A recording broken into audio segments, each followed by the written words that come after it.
Presenta a Casa de las Américas el número 55 de su revista de música y musicología latinoamericana. Cuba conmemorará el centenario del destacado músico y compositor cubano Ñico Rojas. Y publica la Gaceta Oficial de la República de Cuba nuevas resoluciones con normas y tarifas para la remuneración de autores.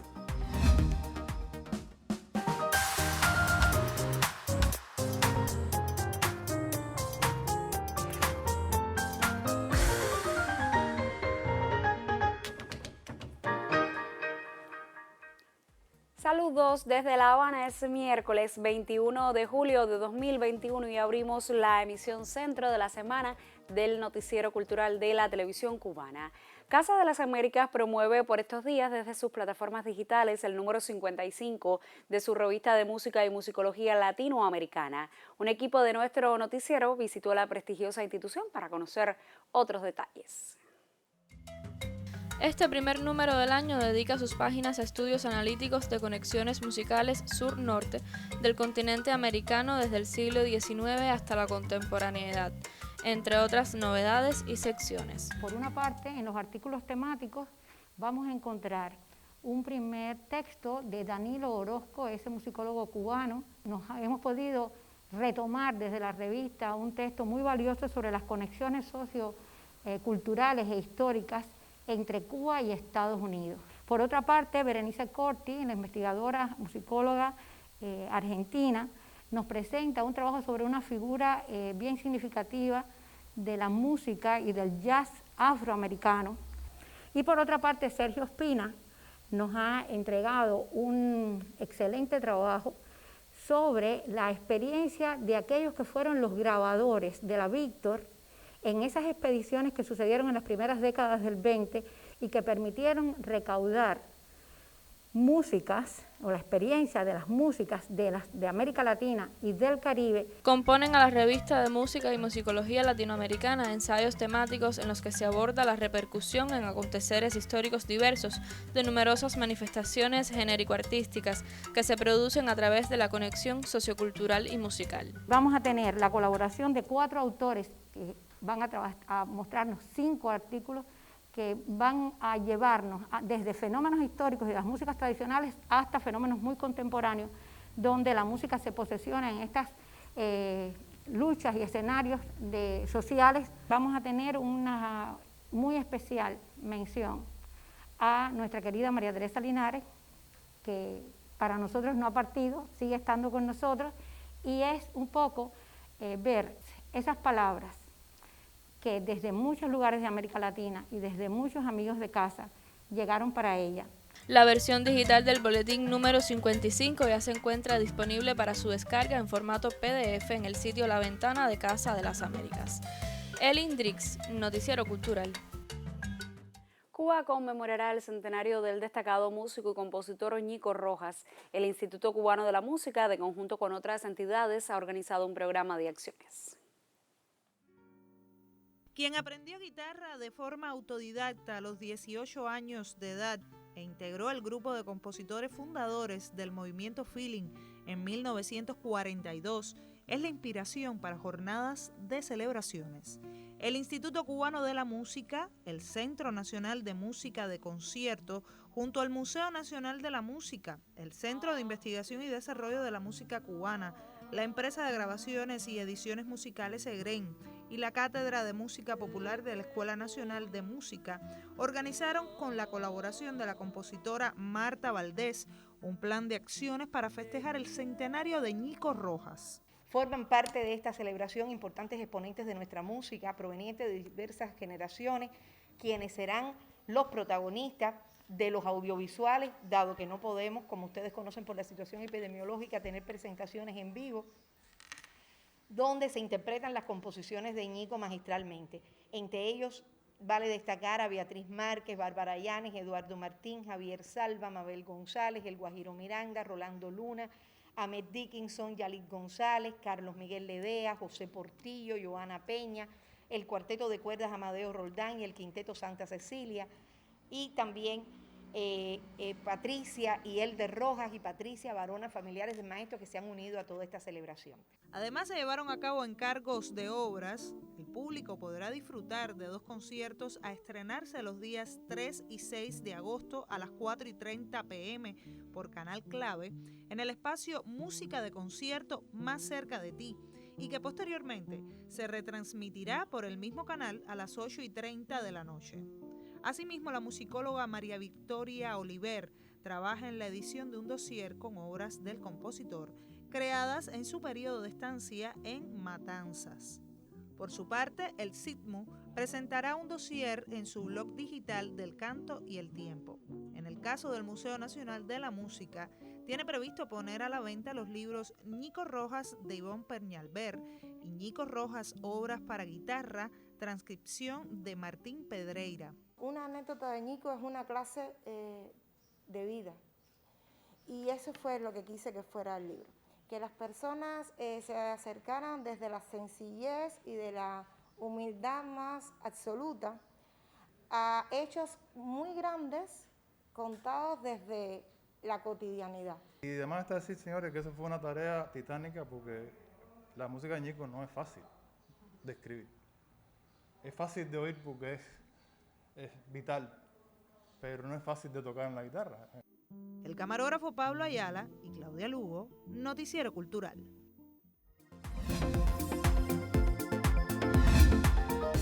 Iniciamos nuestro recorrido por lo que publican en las páginas culturales de otros medios de comunicación y nuestras redes sociales. La página de Facebook del Noticiero Cultural informa de la publicación este martes en la Gaceta Oficial de la República de Cuba, número 80 del 20 de julio de 2021, de un grupo de resoluciones firmadas por el ministro de Cultura, Elpidio Alonso, en las que se norman modificaciones de modalidades y rangos de pago con arreglos a las cuales se remunerará en lo adelante a los autores por sus obras. Resultado de un amplio y profundo análisis a partir de los planteamientos de los escritores y artistas durante la celebración de varios congresos y consejos nacionales de la UNIAC y de la Asociación Hermanos Saiz, estas resoluciones constituyen una necesaria actualización que toma en cuenta, entre otros aspectos, la unificación monetaria y cambiaria del país. La resolución 68 de 2021 establece los conceptos y montos de la remuneración a los autores nacionales y extranjeros de obras de colaboración periodística. La resolución 69 de 2021 dispone la concertación de contratos para la remuneración a los autores por la edición de obras literarias y científicas que se expresan en forma de libro o folleto. La resolución 70 de 2021 establece las normas de protección del derecho de autor sobre la comunicación pública oral de obras literarias, así como las tarifas mínimas para la remuneración de autores. La resolución 71 de 2021 norma las tarifas generales para el cobro del derecho de autor del ACDAN por la utilización de las obras musicales, audiovisuales y por las segundas y sucesivas representaciones de obras de las artes escénicas y la remuneración a sus autores. La resolución 74 de 2021 establece la concertación de contratos para la remuneración a autores de obras creadas para la radio y la televisión y dispone la modificación de las tarifas de pago para los autores de argumentos y guiones que se producen para la radio y la televisión a partir de la publicación de una disposición legal del Instituto Cubano de Radio y Televisión que contenga dichas modificaciones discutidas previamente con representantes de la UNIAC, la Asociación Hermanos Saiz y la Unión de Periodistas de Cuba. Todas estas resoluciones firmadas por el ministro de Cultura pueden ser consultadas en el sitio de la Gaceta Oficial de la República de Cuba, perteneciente al Ministerio de Justicia, y aparecen en los portales digitales de la UNIAC y de este Noticiero Cultural. Por su parte, Prensa Latina informa que artistas y productores de Francia celebraron el anuncio de la edición 75 del Festival de Cannes, prevista del 17 al 28 de mayo de 2022, según informaron los organizadores en su cuenta de Twitter. El evento cinematográfico en su jornada de clausura, el 17 de julio último, otorgó la Palma de Oro a la realizadora francesa Julie Ducournau por el filme Tintín, estrenado durante la cita y calificado por la crítica como el más impactante de 2021. El portal digital Cuba Debate informa que Alejandro Gil, director de cine y televisión y creador de filmes como La Emboscada o Inocencia, vuelve al set de filmación dispuesto a regalarnos un documental y un nuevo largometraje de ficción. Después de una gran pausa por la pandemia, le fue encomendado el documental que trata el tema de nuestros candidatos vacunales, auspiciado por el ICAIC. Son 16 entrevistas de científicos y personal de la salud en locaciones naturales. Cuando libere a mis estudiantes. Me casé con un hombre bueno. Y precisamente con una de las películas de Alejandro Gil, Inocencia, cerramos nuestra revista de prensa solo por hoy. Ahora vamos a hacer una pausa en nuestro recorrido informativo para compartir un material que recuerda el aniversario 59 de la compañía Teatro Lírico de Pinar del Río, que hoy está de cumpleaños. Usted no abandone nuestra sintonía. Al regreso viajamos hasta Camagüey.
Escritores y artistas camagüeyanos, miembros de la UNIAC, se pronunciaron contra los más recientes sucesos que pretenden desestabilizar la vida de la nación mediante acciones realizadas para confundir a sectores de la ciudadanía en Cuba. Los creadores, desde todos los territorios del país, continúan expresando su apoyo a la revolución en varios espacios. Propiciar un ambiente creativo desde la Unión de Escritores y Artistas de Cuba se revierte en una mejor salud espiritual para la sociedad. Son muchos los que mantienen su irrenunciable compromiso con el arte, los que piensan el mundo desde la cultura.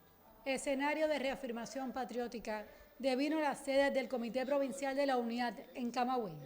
En una declaración se refleja la integridad y apoyo de artistas y escritores con la nación y la política cultural en defensa de la Revolución cubana. Se sigue defendiendo con vehemencia todo lo que tenga que ver con la prudencia, todo lo que tenga que ver con el amor y todo lo que tenga que ver con la solidaridad en un momento que tanto la necesitamos.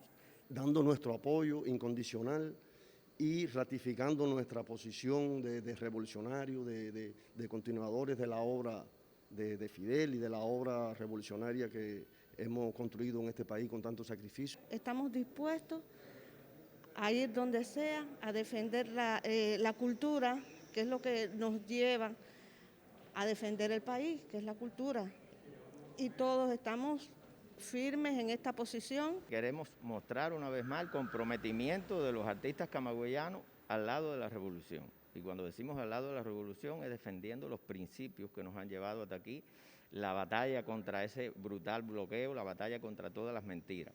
En segundo lugar, repudiamos todo tipo de acto vandálico. Nosotros como intelectuales creemos y apostamos por la diversidad de pensamiento. Transita la Unión de Escritores y Artistas de Cuba por un camino dirigido a la transformación y el enriquecimiento, con la valiosa misión de preservar el proyecto sociocultural del país a través del arte y la literatura. En Camagüey, Aimee Amargós, Noticiero Cultural. Y escritores villaclareños, miembros de la UNIAC, se pronunciaron a favor de la eliminación del bloqueo de Estados Unidos hacia nuestro país y en contra de las recientes acciones que intentaron quebrantar la tranquilidad ciudadana. Nuestra corresponsal en ese territorio presenta el testimonio de algunos de ellos. Que en las votaciones en Naciones Unidas, países de las más diversas ideologías se han opuesto a esta medida extraterritorial norteamericana, lo que me hace pensar que más que un problema político, el levantamiento del bloqueo es un asunto de sentido común. Espero que el presidente Biden nos dé muestras de sentido común al no convertirse en un continuador de las políticas de Donald Trump hacia Cuba. Para cualquier persona juiciosa está claro que el bloqueo es genocida, es injusto, es inmoral y es un acto vandálico contra un pueblo, sobre todo para las personas más necesitadas, más vulnerables, como los niños, los ancianos, las mujeres, aunque yo creo que el bloqueo alcanza a toda la población de Cuba. Cuando tantas naciones llevan durante muchos años votando en la ONU a favor de Cuba y en contra del bloqueo, no quedarán dudas, porque la comunidad internacional está convencida de que el bloqueo es genocida y afecta no solo a Cuba por su carácter extraterritorial, sino que afecta a gran parte de los países que han intentado o les interesa tener un vínculo económico, un vínculo artístico, un vínculo científico con nuestro país. Por tanto, como cubana, me he sentido limitada, y como artista también, en que mi obra, por ejemplo, no abarque un poco más allá de los límites de la isla, por ejemplo, en el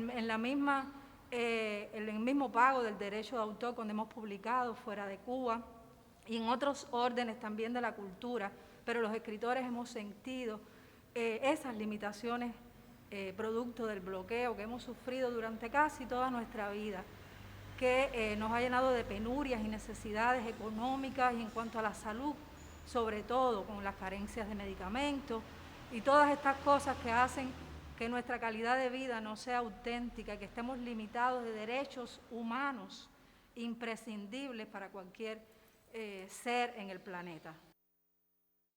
Y a un destacado creador de las artes visuales, miembro de la UNIAC y Premio Nacional de Artes Plásticas, dedicamos los próximos minutos de esta emisión. Rafael Zarza reconoce que en Cuba encuentra el escenario esencial para concebir su obra.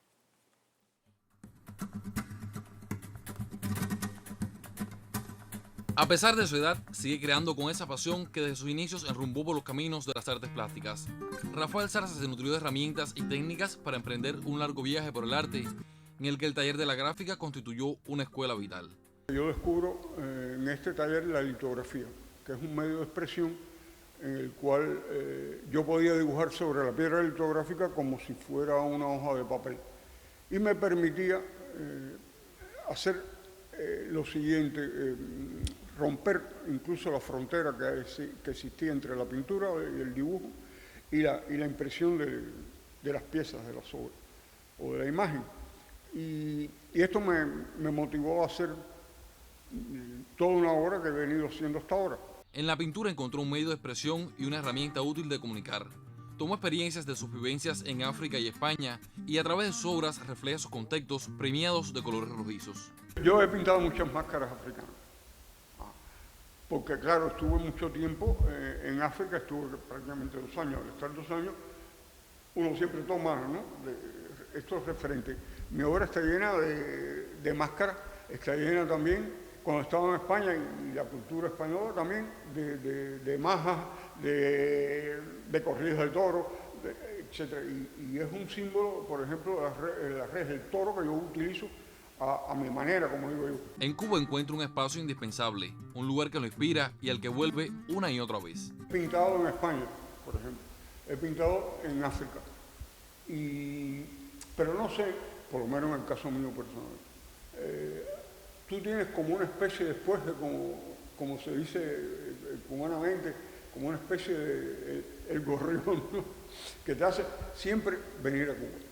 Su consagración y constancia le merecieron el Premio Nacional de Artes Plásticas, un reconocimiento que constituye un reto para este artista. Yo siempre pienso que es bueno, un premio siempre es bueno. Ahora bien, un premio no es más que un compromiso contigo mismo, como artista.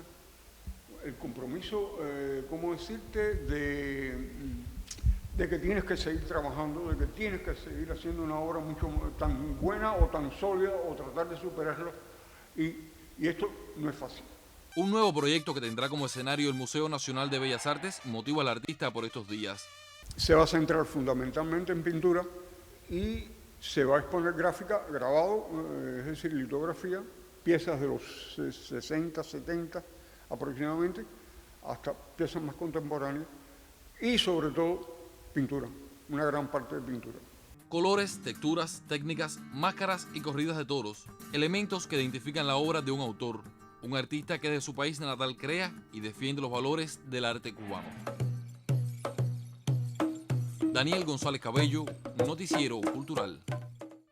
Vamos a hacer otra pausa en nuestro recorrido informativo y en el próximo segmento abrimos la sección Contrapunteo para dar continuidad al debate que sostenemos esta semana en torno a las acciones que desarrolla la Asociación Hermanos Saiz en el año del aniversario 35 de su fundación.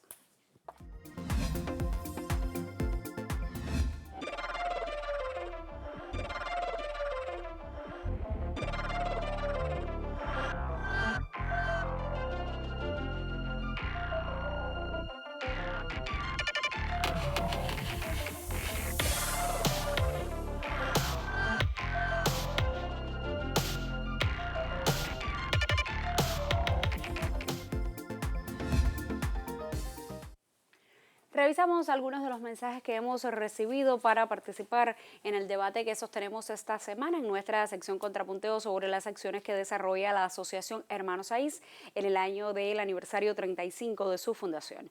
Un participante habitual en esta sección, Gonzalo Rubio, opina acerca del cometido de la HS en las actuales circunstancias. Les leo un fragmento. Pienso que la HS tiene que hacer un esfuerzo intensivo e inmediato para que en el discurso y la narrativa de sus miembros y sobre todo en sus actuaciones cotidianas se aprecie que se trabaja por transformar la subjetividad y tras ello por implicar a la objetividad de los barrios. Para esto debe con prontitud implicarse en la construcción y aplicación de acciones tácticas culturales según programas de la Estrategia de Desarrollo Municipal.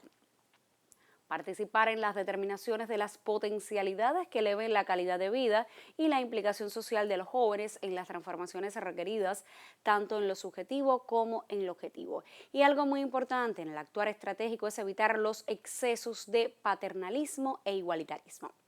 Marbelis Cabrera cree que la HS ahora más que nunca tiene que ser el espacio privilegiado para el diálogo entre los creadores y agrega, no se pueden perder los mecanismos de un diálogo franco y que tenga implicaciones prácticas en la conformación y aplicación de la política cultural. Solo con consignas no vamos a avanzar, hacen falta propuestas concretas.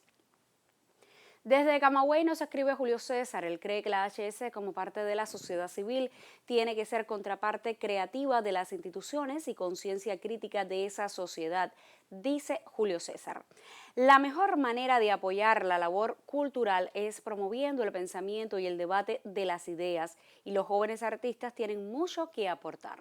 La unidad por la que tanto abogamos no es la uniformidad artificial, sino la búsqueda de consensos. Y la HS tiene que seguir defendiendo la pluralidad de sus expresiones, que es garantía de la riqueza de nuestro arte. Mañana acudirá a este estudio el presidente nacional de la Asociación Hermanos Saiz, Rafael González, para ofrecer sus criterios sobre el tema que estamos debatiendo esta semana, las acciones que desarrolla la Asociación Hermanos Saiz en el año del aniversario 35 de su fundación. Como siempre le digo, usted todavía puede participar en nuestro debate si nos escribe a contrapunteo.nc@cubarte.cul.cu o si nos deja un mensaje en nuestra página de Facebook. Y al cierre de esta emisión viajamos a Santiago de Cuba para acercarnos al quehacer del canal provincial de televisión que celebra un aniversario de su salida al aire.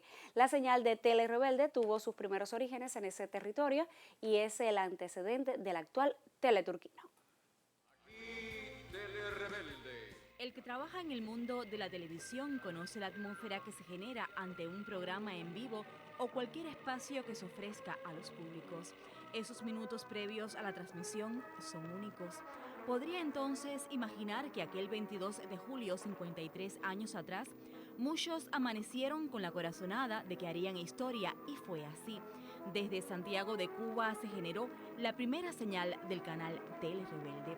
Imagino las exigencias para satisfacer aquella misión de que un canal televisivo cobrara fuerzas e identidad desde el oriente del país. Equipos en desuso fueron empleados junto a la tecnología que se pudo sumar, afirman algunos de los que vivieron el momento. Santiago recibió la cooperación de un grupo de especialistas y técnicos de la televisión nacional, quienes capacitaron a los que luego fueron maestros de otras generaciones. Telerebelde acompañó a los televidentes desde las 6 de la tarde y hasta las 12 de la noche, de lunes a domingo. El canal se convirtió en familia añadida y necesaria. La parrilla contenía programas dramatizados, infantiles, deportivos, musicales y de ciencia y técnica, así como 2 emisiones diarias de noticias, entre otras propuestas. En 1979 se fusionó con el Canal 12 de la capital, pero nadie olvida aquel 22 de julio, 53 años atrás. Ese recuerdo se convirtió en imagen recurrente de quienes vivieron la primera transmisión. Se mostraba el camino a periodistas, realizadores y todo aquel que hoy brinda días y noches al oficio de informar. Karina Sotomayor, Noticiero Cultural. Punto final. En esta emisión del Noticiero Cultural destacamos la presentación del número 55 de la revista de música y musicología latinoamericana de Casa de las Américas. Conoció de las acciones para conmemorar el centenario del destacado músico y compositor cubano Ñico Rojas y le pusimos al tanto de la publicación en la Gaceta Oficial de la República de Cuba de nuevas resoluciones con normas y tarifas para la remuneración de autores.